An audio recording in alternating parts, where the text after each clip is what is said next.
नहीं, ऐसा कुछ भी नहीं हुआ। आज हमें हड़ताल में बैठे 35 से 36 दिन हो गया है, लेकिन शासन और प्रशासन न केंद्र से न राज्य से कहीं से कोई भी आश्वासन नहीं दिया गया है। तो आज हम लोग कलेक्टर सर के माध्यम से अपनी आवाज़ को सरकार तक पहुंचाने की कोशिश कर रहे हैं कि हमारी मांग जायज़ है, हमारी कोई ज़्यादा मांग नहीं है। 6 सूत्री मांग है, उसमें से कम कुछ नहीं तो हमें कलेक्टर दर तो दिया जाए, जिससे कि हमारा जीवन यापन अच्छे से चल सके। हम सरकार को यही बताना चाहते हैं कि इतना मानदेय हमें कम दिया जाता है, उसमें हम कैसे अपना घर चलाएँगे। आज 35 दिन हो चुका है, हम हड़ताल में बैठे हैं, लेकिन न राज्य न केंद्र कोई भी हमारे पास कोई सुधि लेने नहीं आया। इसीलिए आज हमें यहाँ तक आना पड़ा कलेक्टर सर के पास।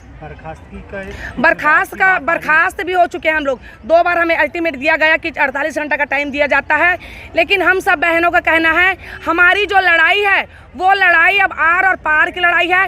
बर्खास्त होने पर भी हमारी बहन हड़ताल से वापस जाने के लिए तैयार नहीं है, क्योंकि सरकार से हम अपनी मांग पूरी करवा कर रहेंगे, तभी हम आंगनबाड़ी जाएंगे, ऐसा कहना है।